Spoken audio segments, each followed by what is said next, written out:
Hello, everyone. Welcome to On the Settee. I am Danny, also known as Zaz. I am so happy to be back on the Settee. It's like my little baby.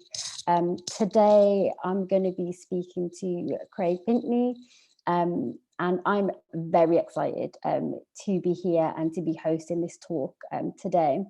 So, firstly, I want to invite you onto the settee, and not just onto the settee, but also into the front room, which is the beginning of an ambitious long-term neighbourhood platform in Birmingham to be designed, grown and co-owned by local communities. Currently, we are doing a lot of our work online, but we're starting to kind of creep back into the physical dreams that we have. So I wanted to give you a little bit of an insight of what On the Settee is. For those of you who haven't been here before, welcome. For those who have, welcome back. The Settee offers a place of sanctuary. It is a place where you can take a load off, and it's a place to discover conversations that will just slot into your day, like a catch up with an old friend, or your favorite song. We really want this space to feel like home, but to feel open, to have space to be vulnerable, but also to connect with yourself and other people. Just to let you know, we do have a Q&A that is open for this talk. So if you have any questions for Craig as we're going through the conversation, or you have any questions for myself, that would be amazing. Please feel free to just drop those into the Q&A section. If you have any comments that you want to kind of share with us, that's fine to drop those in the chat as well. So yeah, welcome. Firstly, I'll do a little bit of an intro for Craig, but I'm sure Craig would do an amazing intro for himself. So today, I'm going to be discussing with Craig about racism within the criminal justice system and beyond. Craig is a criminologist with a background in youth work, as well as a PhD. So we're talking about academic, it's exciting. So firstly, I would like to invite Craig back kind of onto the settee now with us. Craig, when you're ready, come on screen. Hello. Hey. How you doing? How you doing, Danny? You're right. Yes, good. Nice to see you again.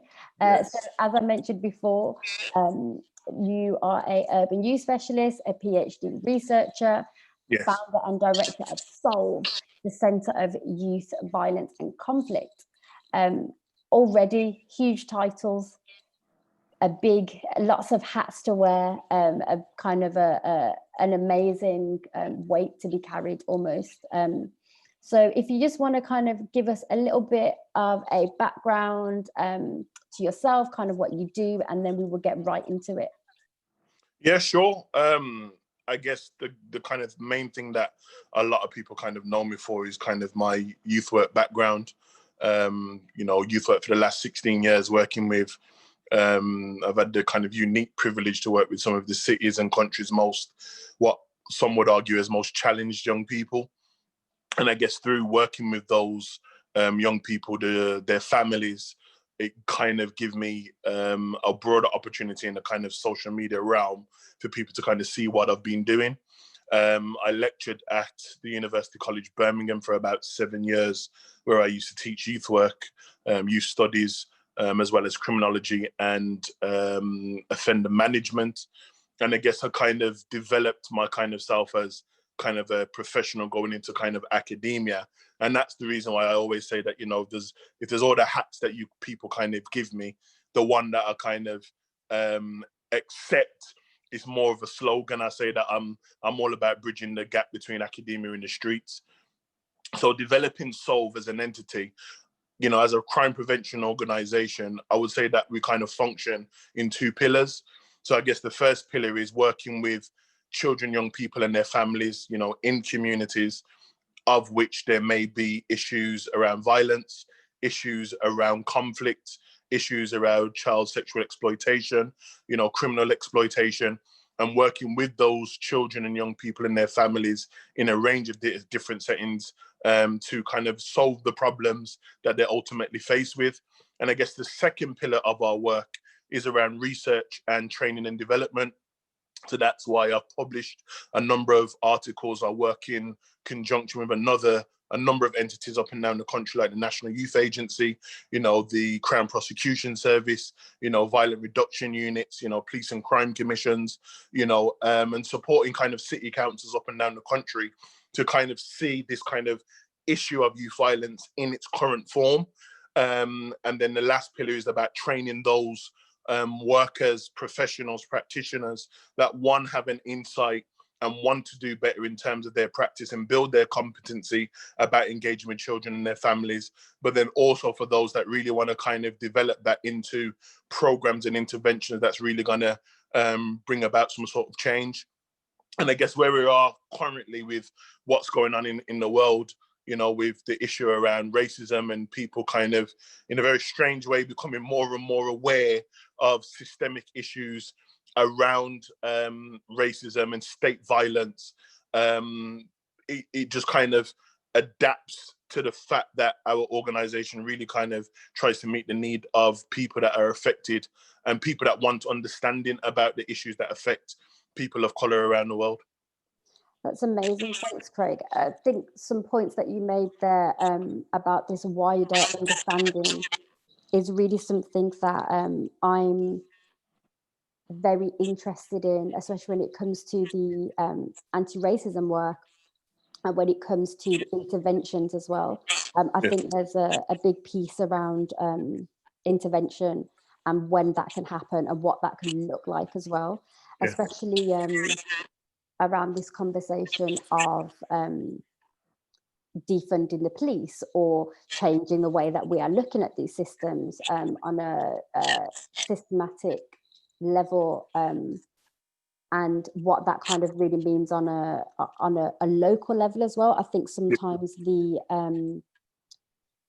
there's a lot of focus on the huge picture and sometimes maybe not the focus on what can happen on that small, I guess I would say maybe smaller scale, but a important scale to kind of be working as well.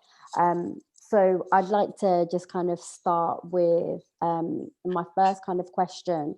And obviously because it's such a huge topic as well, I want to just touch on some of your work with young people and what that kind of means on a systematic level, especially through the criminal justice system. So if we can start to kind of unpack some of those systems that perpetuate racism, but specifically when those systems start to affect people, and what does that look like? So can you maybe make some comments on the connection between the criminalization and the vilification of young people because of their race and what those types of long-term effects can be? Yes, and I think when we talk about the notion of race, I think it's important that we understand what we're talking about. And I think, as you mentioned, it's a big topic. So everybody arrives at this conversation about race at different levels. So some people have an understanding of racism and the function of racism, whereas those just hear it in terms of a word that people ultimately use and can't make those connections. In my analysis, I would say that when we're talking about the notion of race, it starts from the moment a child comes out of the womb, in a way in which they're seen within a wider society that attaches everything to race. So we're talking about the social constructs of human beings and the labels that are given to individuals, but not only the labels that are given to individuals, but the behaviors and the thought patterns around those behaviors towards specific people. So I've got colleagues that work within, early years, and they will talk about kind of that systematic behavior of culture that exists within particular types of environments. So before, children become young people and young people become adults, even at childcare, within that particular early years kind of setting, children are being mistreated and seen a particular way in the society that only sees them on the basis of race and not for their talents. So I talk about, from a criminological perspective, I call it the criminal justice pipeline. So I say that children and young people grow up in an environment that ultimately by default marginalizes them and alienates them in a society that says, we don't accept you, we don't like you. And in regards to all of the brilliant things that you may be and the things that you may possess, irrespective of all of that, I don't like you only solely on the color of your skin. And in a marginalized context, where children and young people then grow up in a particular type of environment where those institutions then also are what I would call baptized with the same thought patterns and ideas and that racist culture that exists, whether that's conscious or subconscious, starts to play out, whether that is in education, whether that is in healthcare, whether that's in housing, whether that's within politics, whether that is the way that police treat people on the street, whether that's to do with the access to resources, access to jobs, opportunities within local community. And all of these things kind of govern communities, even at a local level, with those children and young people feeling marginalized within that environment where those institutions mistreat people on the basis of the color of their skin.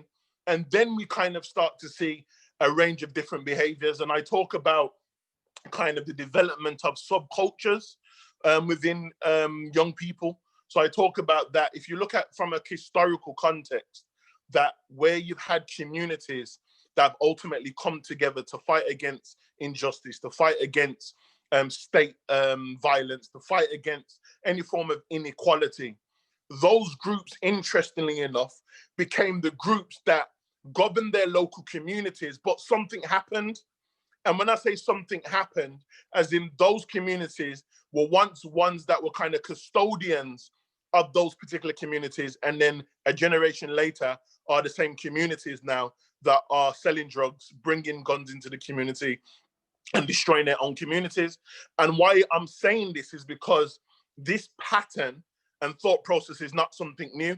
So we can go to America if you want to get a historical context, and we can look in the Bay Area, and we can look at the birth of the Black Panther Party, you know, following the death of Malcolm X, or the murder or assassination of Malcolm X. And we've seen the birth of the Black Panther Party in the West Coast of America. But what happened with the Black Panther Party?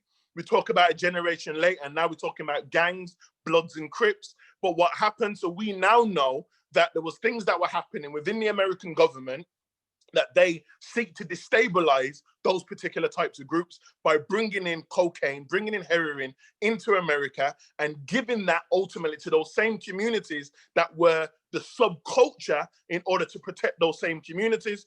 And then we can look at Chicago, and then we can start to look at different states and say, wait there is a pattern of behavior that exists here where you've got people that were fighting for freedom, justice, and equality, and those same groups somehow have now become those groups now that are criminalized and those that are involved in forms of criminality. So now we can look at what's going on here within the UK. And then we can also look at the Windrush generation, that when our grandparents came to this country, They was not criminals. They came with a trade. They all came with a skill. They came with the intention to build and create the motherland, Great Britain, and make Great Britain great of what it is, a part of that British Empire. And then it's interesting that now we talk about 2 generations later, that those same children are the ones that are being blamed for all of the social ills that exist within our society. So understanding the context of racism is not just a kind of incident that starts with George Floyd. It's a continuum of behaviors, thought patterns, and institutions that govern those thought patterns that exist within our society that has created what we now see today. And that's what we're fighting. And it's really important that you mentioned the patterns that are often repeated, and through that, looking at that destabilization. I think I'd like to kind of just go back to the point of where you started to kind of unpack these generational shifts that seem to happen. And actually, I think when we're looking at racism, and when people are looking at now anti-racist work, there is this moment that actually sometimes people miss it and the moment of looking at that history and those patterns. And I think actually when we're talking about communities moving forward and communities governing themselves in lots of ways, the destabilization that comes through the use of those communities being broken down because of racism, and then let's say the war on drugs and things like that, those layers are really important because they're almost like these the red flag moments that we see. And I think sometimes, or I can speak maybe now currently, when people are looking at what anti-racism means, or what the process of using anti-racist practices looks like, people often find it difficult to acknowledge and understand the things that have been used to destabilize communities that have been trying to build, to move forward. And I think when that happens, those are the points where people then start to kind of sink into the, let's say, all lives matter motions, and looking at the kind of conversations around, well, black on black crime happens, but not acknowledging actually socially what has happened and what is continuing to happen. And when we're speaking about, let's say, stop and search, I think that as a thing that happens continually to people of color, especially black men, we need to look at what that means in terms of the attitudes that lots of black men have towards the police. I think it's really easy for people to say, well, black men have these negative attitudes towards the police because it just is what it is. There's always tensions, but actually, why are those tensions there? What is that conversation that's happening? What is that dialogue?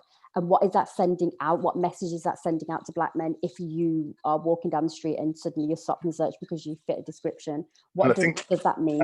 And it's an important point that you're making. And I think it's important because we can't talk about this notion of anti-oppressive or anti-racist practice without understanding racism. So what's now starting to happen is everybody's now talking about anti-racism.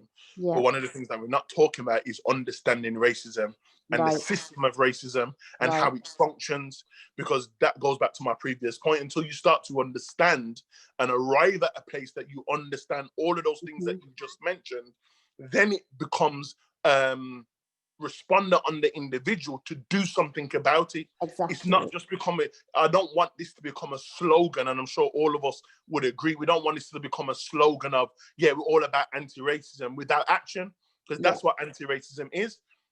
So when you talk about all of those kind of issues that exist, even on the local level, and the way in which young people, black and brown people, people of color view the police, that's a historical context. Exactly. You know, again, going back to my previous point, we're talking about our grandparents came to the country, you know, to build Great Britain, and were mistreated by people that lived here. And were treated not only by the people that lived here, but the institutions that governed each community. But yet we still ran the NHS, yet we still were the kind of best and the custodians of the travel and service and so on and so forth.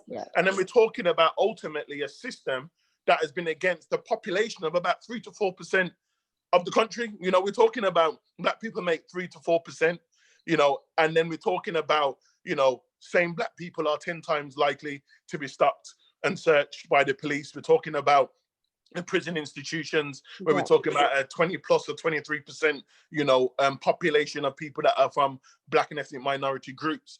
So we see all of these statistics, and it gives us an idea and an indication that clearly there is a hatred that either is conscious or subconscious towards these group of people.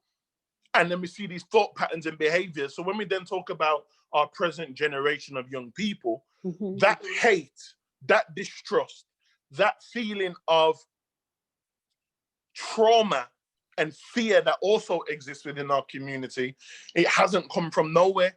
So when you look at the George Floyd case, and you hear him from the moment the police open the door, please guys, don't hurt me. You know, we've watched our people generationally be assassinated, be harmed, be murdered at the hands of individuals that are supposed to protect and serve us. So even if you're a legal person, you can be driving on the road and see a police car behind you, and that mindset ultimately is there because that generational trauma is such that it impacts all of us. Exactly. And people can't understand that. Why would we get so upset if we're not here or we're not in America? It upsets us because every person of color that gets harmed by the hands of our oppressors, we all feel it. And this is what generational trauma is all about. So when you look at then the historical context of colonialism and transatlantic slave trade, we see then the kind of perpetual cycles of violence towards people like us. So we naturally see these entities that govern these institutions and automatically have a fear towards these particular groups because we don't feel that they're here to protect and serve us. We've believed that they're trying to kill us, just like they killed our great grandparents and our great grandparents. Right, and then that belief continues because we see it happening. That's also, it's not like people feel that and there is no evidence of why people feel that. It's continuous. And I think kind of going onto kind of something that I'm really interested in talking about is around this conversation of defunding the police, around these conversations of what that could look like or what that could mean. I kind of always feel that my impression of it and how I feel about it is very much that if the systems like the police are defunded, it means that there's training for more people to govern communities. There's more training for people to learn about de-escalation. I just kind of wanted to hear your thoughts on that, because that's my thought as you know, as someone who believes in the power of people and communities. But what do you think? What's your opinion around that? I honestly have mixed views about the concept, and I think when I hear the concept of defunding the police, I don't think everybody's clear about the same thing. And I think that's the reason why I don't have a straight answer to give you. And so when I speak to some people about defunding the police, they're talking about this idea that police in local communities should not get the same type of funding if they're going to continue to mistreat their communities that they're supposed to be protecting and serving. But then some people talk about defunding the police from the concept that they take money away from the police and give that towards communities in order to fund them to engage the communities that may need help in terms of lack of resources. Now, my premise is this. If you're going to talk about defunding something, there needs to be a replacement with what you're seeking to defund. And I'll tell you why. Because we cannot ignore that within our communities right now, that young people are murdering each other. We cannot deny that there's chaos and mayhem amongst our children and young people that live in different postcodes and solely want to harm each other on the basis that they're coming from the postcode. So I am not suggesting that we do not have the police to govern law and order in our community. But what I am saying is, if we're talking about defunding or destabilizing the police, what is the alternative? Because what we can't keep doing, and I'm saying this as people of color, is we say these idealistic things, but we're not in touch with reality. So my reality is this: if we don't have people that are going to govern and police our local communities, and I'm not just saying the police, I'm just talking about anybody in general, who is going to engage with those young people on the block? There's been multiple murders, multiple shootings that have happened in Brum within the last 4 weeks. So when we talk about these things, we have to be mindful. So what I think that we're trying to say is the only way that we're going to fund an entity, or entities should get funding, is if they can demonstrate that they're truly out there to protect and serve our communities. Just like with the conversation about stop and search. People of color are not saying that we don't want stop and search, because what person in their right mind wouldn't want law and order and want their children to grow up in an environment where they feel safe? But what we are saying is, if you're going to stop and search people, you have to be equitable in the way that you do it. You have to be fair. And more importantly, you have to treat people like human beings. And if you don't treat people like human beings, this is the reason why we're having these conversations about defunding.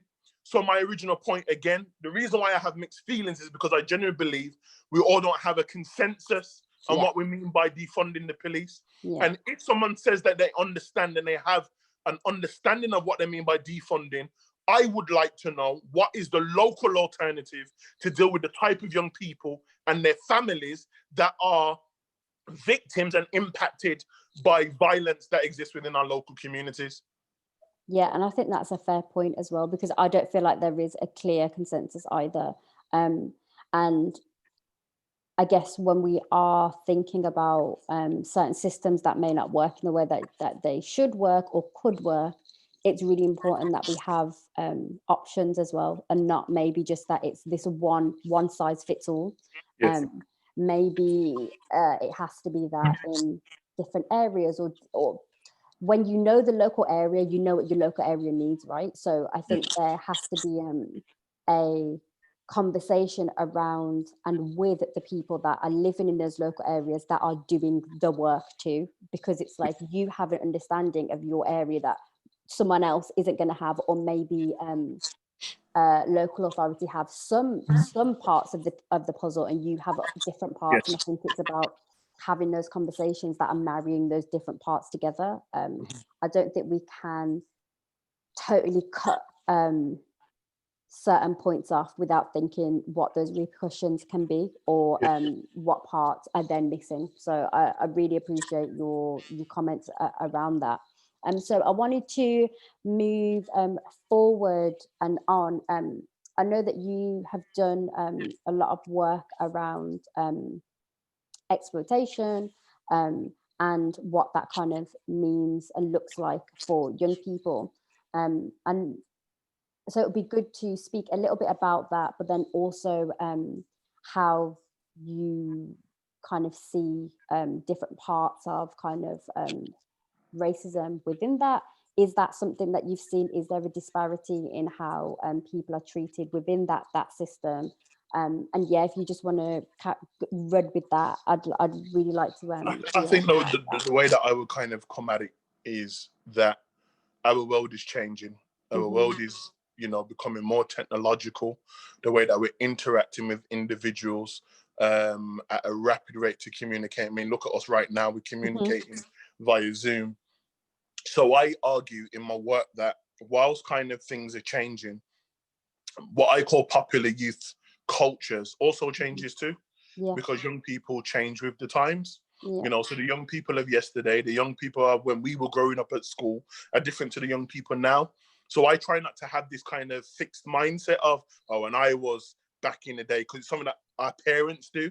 And I find it quite irritating and sometimes frustrating, because it's about adaptability and understanding where people are at right now. And allowing people to show you who they are, right? And what's influencing them right now, and how that feels and what makes sense. So young people are in a technological era, and so everything is governed in most cases by social media. It's almost like if it's not on social media, it's not real, and it doesn't happen. And all of the social media platforms are kind of at their disposal to ultimately use. So on these particular platforms, when we're talking about ideas about exploitation, the way in which criminal entities or criminal mindsets that are out there in our communities, nationally, they've also realized that young people are also on social media networks. So they've also just changed the game. So whereas you'd probably, in my time, you'd have the guy that was chilling at the park, that was a little bit older than us, that, your parents were a little bit worried about, or that one guy in school that was a little bit dodgy. Now these individuals and characters on social media platforms, and young people don't necessarily have to know them. So when you're talking about what's happening on social media, and let's just look at something like Instagram, for example, you've kind of got a plethora of different things that are attracting to young people. And then you're talking about what is it that they're advertising. So, we can't talk about young people and exploitation without also talking about the institutions that allow certain behaviors and things to happen. So we know that, you know, there's massive marketing in Nike and Adidas and Chanel and Louis Vuitton and Rolex and AP and Patek and all of these things that, you know, are oftentimes being pushed at people at a rapid rate. Children and young people are on these particular platforms and observing all of these things that are being advertised to them frequently, literally by the second. Every page that you click on now, you've got almost something where somebody's showing you a materialistic type of thing. Now, whilst that is happening on a social media context, remember what I just said about those criminal mindsets that are on those same platforms that would like to inspire and entice and motivate children and young people that they feel that can support them within their criminal entity. So, for example, you've got loads of young people that are online that are being groomed by individuals that they perceive as their friends, as perceived as individuals that may live in their local community, or individuals that may be from another city that they aspire to, maybe because they're musicians, maybe because they've done some sort of acting, maybe because they're just a popular person in their community. Because what social media now allows us to do now is not necessarily have that connectivity, in a sense that I don't need to know you to follow you. You don't need to know me to follow me. I don't need to know you to like your pictures, to comment on your pictures and be like, yo, bro, yo, sis, yo, whatever comment or terminology that you want to use. Those things have been removed now. So you've got people that might be from Leeds talking to people from Birmingham, never met them a day in their life, but on an online context are having full-blown conversation like they're best friends. And in that same conversation that oftentimes takes place is that these individuals want other children and young people to be involved, and oftentimes they're criminal entities. So, for example, you'll see things like individuals talking about credit cards, you know, get yourself a credit card and you make all of this money, or, you know, you want to buy some Bitcoin, or if you do this thing and you put in £10, you'll make £100, or you'll put in £500, you make £5,000. So young people that are online platforms are thinking, you know what, this is easy money. So they connect with these individuals, but oftentimes it's involved in some sort of criminality and some sort of fraud. And then you've got the other type of extreme, where you then have individuals that may have a particular ideology that may be racist, that may be extreme, whether that is religious or non-religious, and are calling people towards whatever ideology that they believe is going to push towards their particular type of cause. And then you've got the kind of in-between, where you've got individuals that want to sell drugs, and you've got individuals that want to make money selling drugs. And I think this is what Counterlines is all about. So when you kind of look at the kind of idea about exploitation, regardless if you want to talk about fraud, Counterlines, drug selling, if you want to talk about extremism in all forms, social media has created that kind of opportunity for criminals and extremists to utilize those platforms to attract young people. And then now we're talking about COVID-19, where you've got the kind of vulnerabilities of children and young people that have been increased because they're not at school. They've been out of school. Everybody now has to be online. So you're being forced to use online platforms, and you're told to stay in your house and not do anything. So everything now is about your social media platform, and everything is about your smartphone or your gadget. And sometimes as parents and members of our community, we think that as long as our children are inside, that they're safe. And I'm saying that they can be in just a amount of danger of being outside and sitting at the house with their phone in their hand. Why? Because, as I said, they're being advertised these things constantly. And the algorithms that exist on social media picks up the type of things that you watch. So if you go into something like Instagram and you watch, say, 5 fights, every time that you log on, Instagram's going to say that you like watching fights, and it's going to keep sending you videos. So imagine if you're watching things around extremism or people with extreme ideas. Imagine if you're interested in fraud. Imagine if you're just watching individuals that sell drugs. Imagine if you're just watching people that prostitute themselves in a range of different ways. And those images are going to be thrown at you times 100. So you don't have to be a criminal. You don't have to be involved in anything to be impacted by the imagery and the videos that you receive. And from a psychological perspective, we know images shape reality, because the images and the videos and the sound and all of the things that they're watching oftentimes impacts the way that they think. Because we can look at it also in a positive sense and say that, well, social media has made us more righteous. It's made us more conscious about the things that are happening globally around the system of racism, white supremacy. And in the same way, social media has created that platform in order for people to be used and abused, but there's also that room for understanding as well. So whilst I don't shun social media and say that it's bad, because there's also positive elements, just like we can now utilize this, put it on YouTube. There are going to be some young people in society that watch these videos and think, you know what, I didn't actually think about it like that.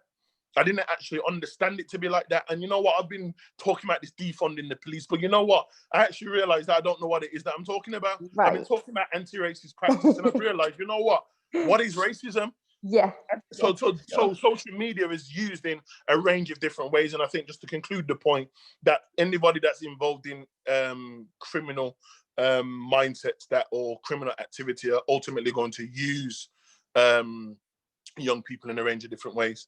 And, you know, it is also about that proximity. I think there is, or there can be a misunderstanding about what is right at people's fingertips. Yes. And I think sometimes when people are thinking about crime, they may be thinking about the most violent crimes. And if that's the case, then people will be like, well, my young person is at home. They're in this space where I know where they are. They're not going to get caught up in that. So I know, like, you know, for a lot of parents, their fear is, oh, what if my child gets stabbed? The physical aspect of what that means to be out of the house, going to school, getting on the bus, what can happen in that time and things like that, which obviously we understand, especially from a city perspective, because, you know, we have things like this that happen in our city and more than people actually know. But if you live in those areas, you know 10 more times of other incidents. And I think when we're talking about that proximity, it's really, really important to remember that, like, the proximity now, like you said, because of social media to crime, it's right there. And I think the shift of not just thinking about crime as the most violent versions of crime. There's obviously such a broad scale of what crime is. And I think sometimes when it comes to young people, a lot of society looks at young people as criminal just because they're outside, right? Whereas, you know, anyone could be doing any kind of activity, and it really doesn't kind of always matter now about that proximity to the outdoors and to the physicalness of it.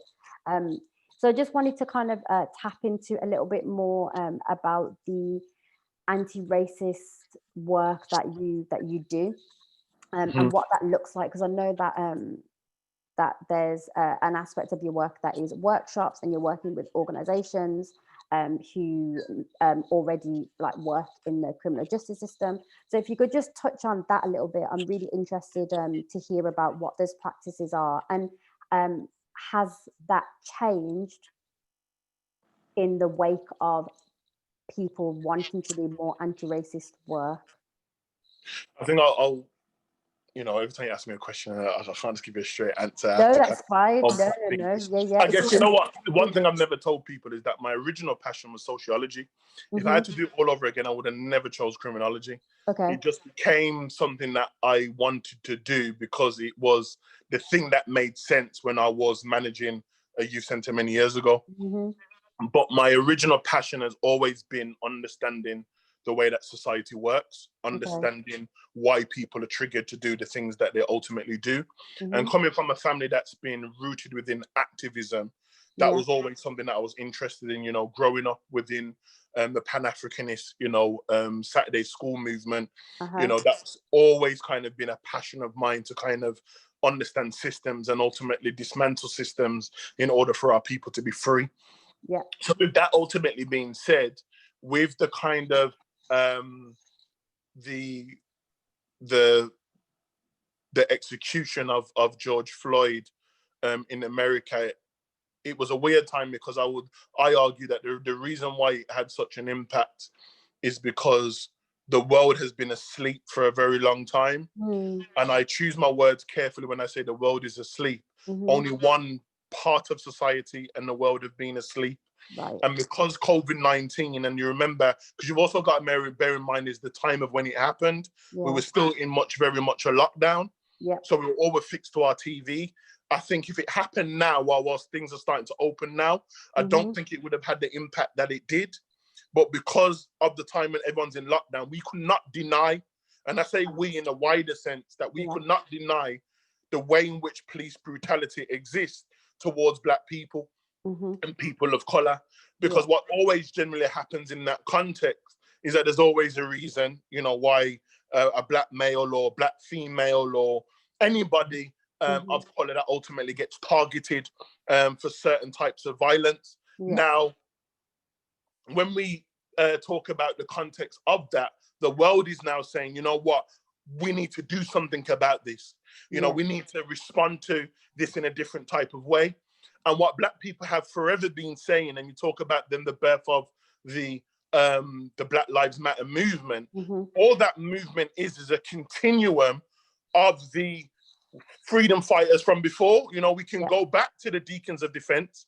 We can go back to the Black Panthers Party. We can go back to the Nation of Islam. We can go back to any group that's ultimately been out there to fight for the freedom of people of color in a particular type of way, whether you agree with their ideology or not. This is just a continuum of those thoughts. So when you hear Black Lives Matter, it's not necessarily the entity that's now become an organization, but more of a psychological movement that stands on the shoulders of those of us that's come before, that have been rooted within activism and rooted within the fight for freedom, justice, and equality. So now when the wider society realize now that we have to respond, what's been interesting and different is that now our white counterparts are now stepping forward and saying, you know what, to say that I am not racist is not enough. Exactly. And we want to do something. For our humble response to that, and I hope that our white colleagues and counterparts are watching this, is that we don't want your sympathy. Black people don't want no more sympathy. We have been going through this for hundreds of years. But what we want is action. What we don't want is people to stand next to us in a protest and hold a banner and say, we're with you, but then go back to work and not challenge your managers, challenge your colleagues that continue to perpetuate that system of racism, white supremacy. So when we talk about anti-racist practice, it's about what does the action look like. So the work that we do currently with a number of councils, the Crown Prosecution Service, is 2 layers. I always say that when we do work, it's about going 3 levels deep, and that's what Solve is ultimately all about. So the first level is the training and development, understanding what racism is. Going into the second level is then understanding what it is to be an anti-racist practitioner. And then the third stage is not about me, it's about you, because you now have to do something. You have to create your own legacy in terms of creating an environment where individuals of difference, regardless of their background, it doesn't have to be of color, that can come in to your spaces and ultimately not feel that they're fighting against a culture that is, whether is visible or invisible. Exactly. And this is what it is ultimately about. So for me, as my dad would always say, we're done talking.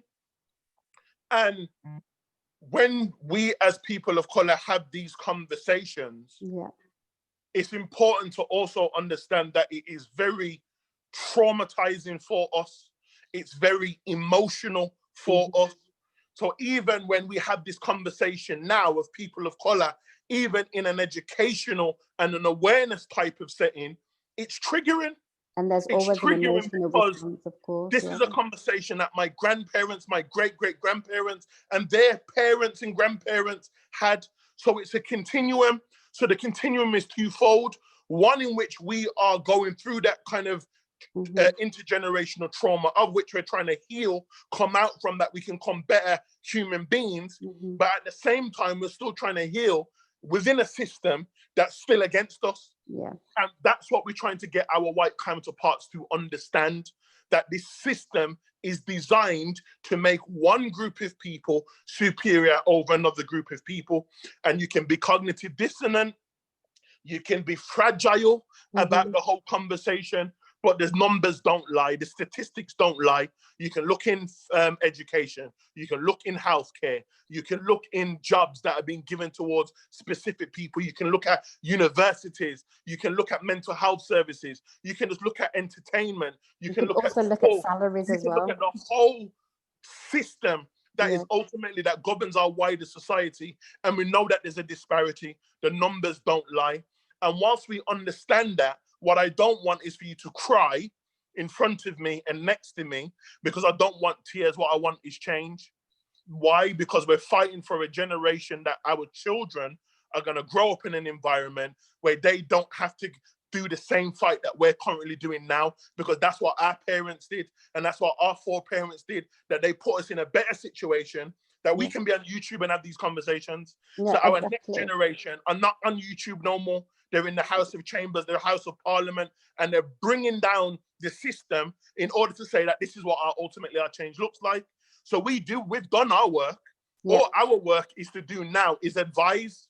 And keep all empowering. our work is to do now is get people to open their minds. What it's not to do is for us to sit and re-traumatize. So I'm saying this to my people of color that are in the room. Don't go into your workplaces and allow your managers to make you create those little spaces for you to just keep talking about your traumatic experiences. That's not anti-racist practice. What that is that you get your white managers, your white bosses to join with you to say that this is what the strategy looks like. This is what the policy looks like. So you revisit all of the policies that exist within your environment that says that if somebody comes in with a complaint or an issue, this is how we're going to respond. And I want to see what the outcomes look like. I don't want to just see writing on a piece of paper that says this is how you complain, but what does the outcome look like? We also need to be introducing individuals within our ranks that can give us therapy, that Black people and people of color can sit in spaces, not talk about their traumas, but also heal within those particular processes. And these are the things that when we talk about anti-racist practice is the change that we want. So protesting and the banners is just one stage. The real work is the real change that happens after that.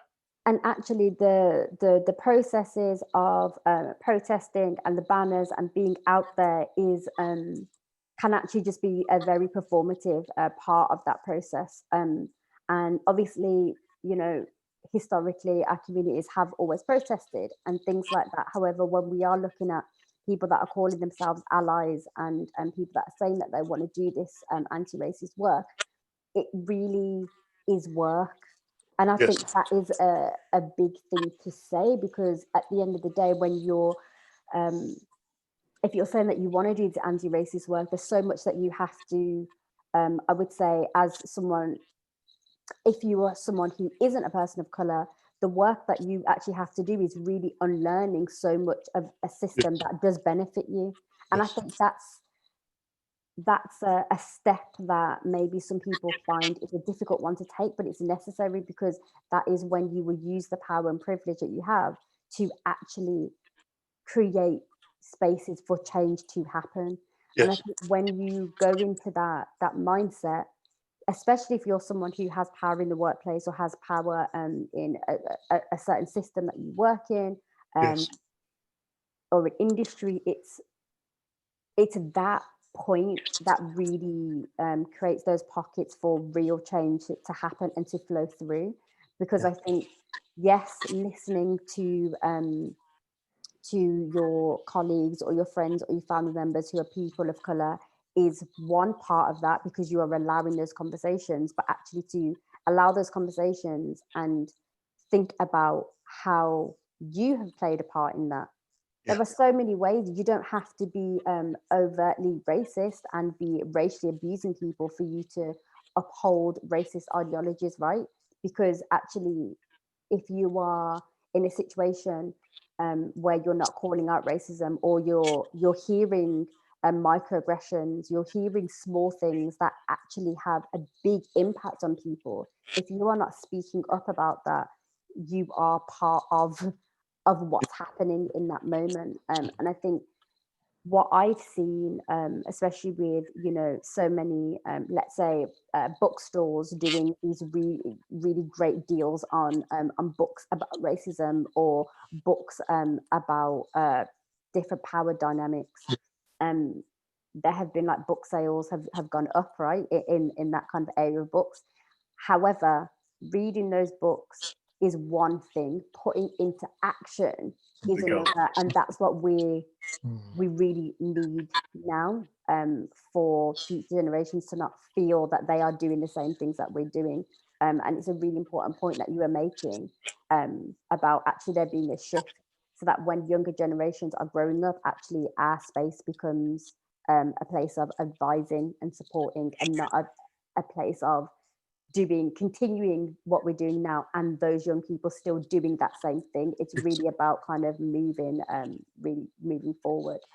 So I'm just going to ask you a question from the Q&A.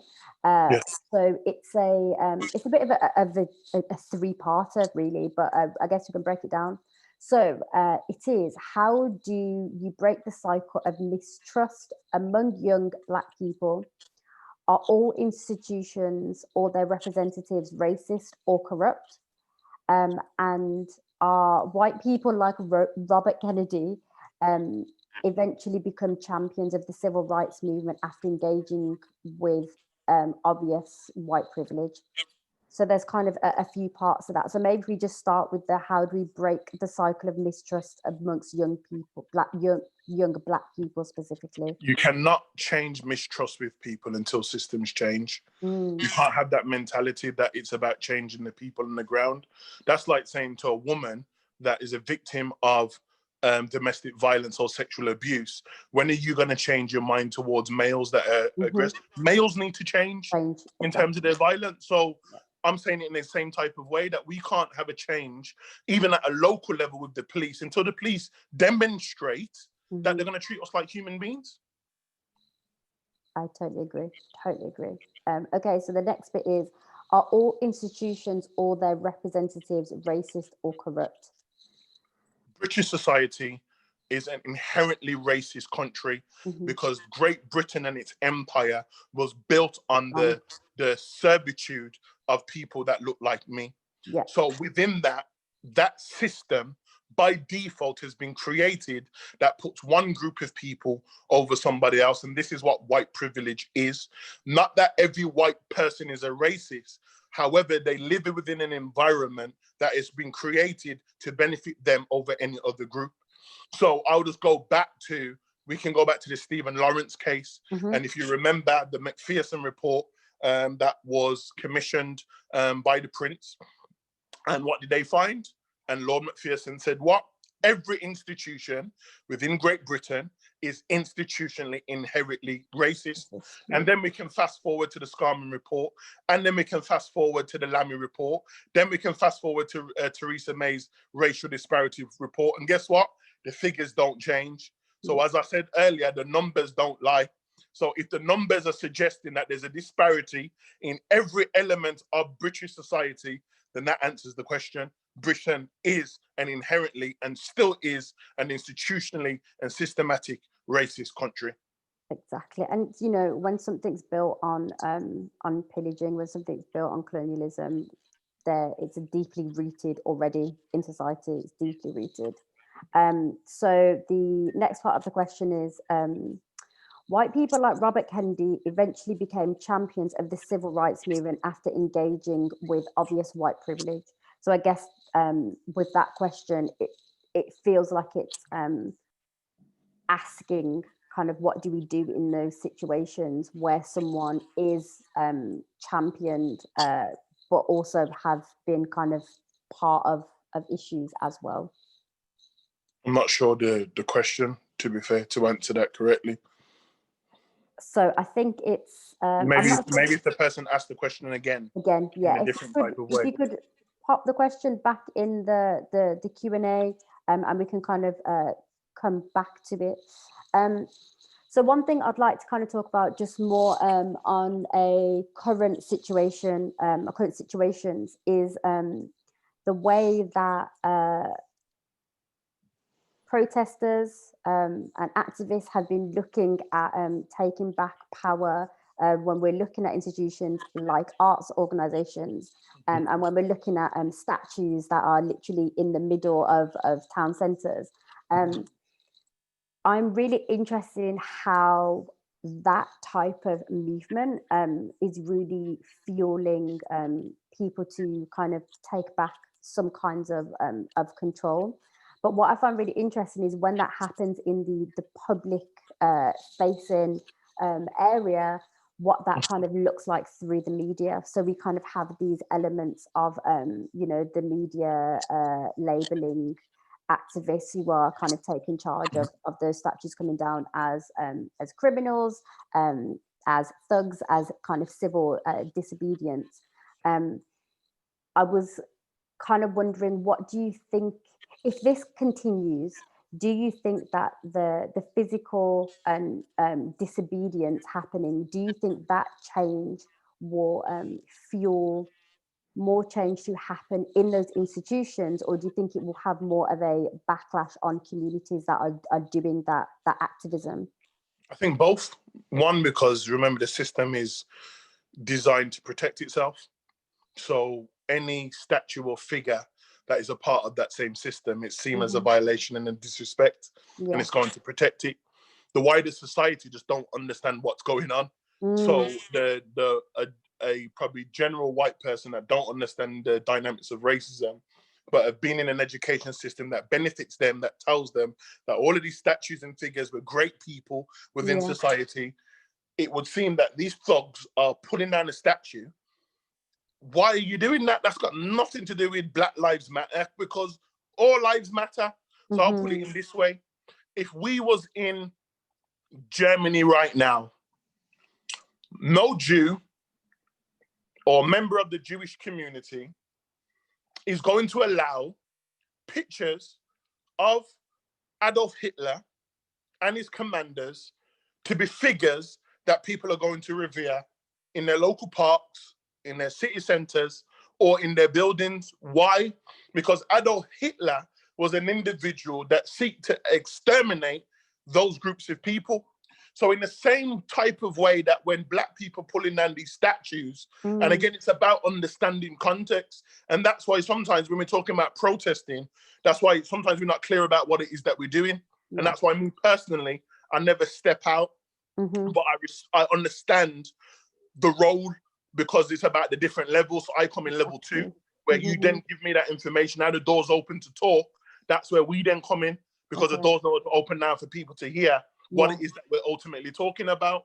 So in that same context, when people are pulling down statues, is because these individuals have a history within Great Britain that have acquired wealth, developed cities and areas on the backs of slavery and colonialism. So until we understand that, it's only going to look like thuggery, and it's only going to look like vandalism.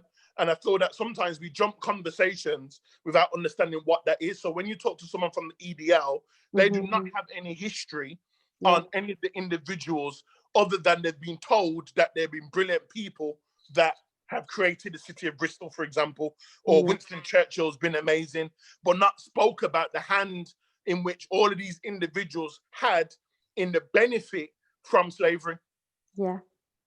And as I said, no Jewish community is going to have a statue of Adolf Hitler or his commanders anywhere on site, and that's going to be revered, and they're not going to have an issue with that. But for some reason, we in this country have a serious issue with removing that. Thank you for that. So we're kind of coming to the kind of closing part. Yes. Thank you firstly for everyone who's been in the talk and has been kind of asking questions as well. So Craig, is there anything that you wanted to kind of close with? I know that you've got a workshop coming up. You might want to just speak a little bit about what that's going to be, and we're going to post that in the chat as well. Yeah, sure. So we've got 2 workshops that are coming up in the month of October. So the first one is exactly what we've been talking about today, understanding racism, and what is anti-racist practice. The second workshop that we're doing is for those professionals that work within local communities that want to have a deeper understanding about how gangs, how young people are exploited, and understanding how to work with them better in communities nationally or internationally. So those are 2 sessions that we're running. There's also a conference that we're doing at the end of October, where we're kind of looking at COVID-19 and beyond, and looking at some of the issues that are affected by children and young people. So we've got some of our powerful colleagues like, Liz Pemberton that's doing stuff in early years. Yes. We've got Dr. Martin Glynn, which is one of my mentors and PhD supervisors. You've got Abby from the National Youth Agency. You've got Charlotte Gordon from KIP Education. And then myself will be doing stuff on some of the earlier points that you asked around popular youth cultures and kind of talking about this toxic mentality that exists on social media platforms, and all of those things that are kind of out there. So if you can go to my website, that's www.solve, CYVC for Centre for Youth Violence and Conflict.com. So that is solve.cyvc.com, and you go to the event section, you'll see all of the events that are popped up on Eventbrite. But I guess the quickest way to find me is on Twitter, Real Action UK. Or you can find me on Instagram, which is Street Academics UK, one word. And that's just where I'm at, man. I think that it's important that we stay connected. I think it's important that we continue to have these conversations. And also for the Civic Square, it's important that you utilize these interviews in a way in which is going to attract and engage different types of young people. So my kind of homework for you guys is don't just throw it on YouTube. Use segments of these interviews, because as a person that's a lecturer and always worked with students, people don't learn the exact same way. I'm never a student. I'm not the type of student that's going to watch an hour and a half video, but I'll watch a nice 5 minutes. I'll watch a nice 4 minutes of something just to continue the conversation, because also we have a responsibility too for our next generation to bring them in to our understanding. And I think for me, when I was growing up and I learned about activism, I always got like little 2-minute, 3-minute clips of Malcolm X, 1-minute clip of Marcus Messiah Garvey, 2-minute clips of the Black Panther Party. And it was those little clips that started to get me conscious. It wasn't no big 24, no big 2-hour video lecture. Exactly. It was almost like little inserts. And I think that we don't need to change the methodology. Yeah, I don't think we need to change the methodology of learning, because there's so many ways that people learn. And I just think that, if we can kind of capitalize on that. So all of the things that you do, Danny, on these platforms, that you reach a wider audience, and it's not just on YouTube for the 100%. Geeks like myself that will happily sit and watch 2 hours on YouTube whilst I'm driving or listening, driving on the motorway. So with that being said, let's stay connected. Let's continue to fight. We've still got a long journey to go. And it's about inspiring each one, teach one. And I said to those, stay connected, because we're doing loads of things before the end of the year. Black History Month is coming up. And whilst I'm not a big fan of the concept of Black history, the idea is also the fact that I know that there's so many people in our communities that don't have access to that understanding. And that's the reason why I also try to do so much in the month of October. Of course. Amazing. So thank you for having me, man. No, that's fine, Craig. So we need a part 2, but that hour just seemed like it went quick. We will be doing a part 2, don't worry. Thank you so much, Craig, for just giving your time and just sharing with us today. It's been amazing. We've posted all of the links in the chat as well for people that are in the on the call, and we'll be sharing all the links again on social media as well. Craig, so thank you so much. It's been great to have you. And for everyone that's watching, thank you so much for kind of sticking with us. We will definitely be having a part 2 at some point. We will do it. So I'm just going to leave you all with a holding screen. Feel free to hit us up on social media and stay in contact with Craig as well. So thank you all so much, Craig. Thank you so much.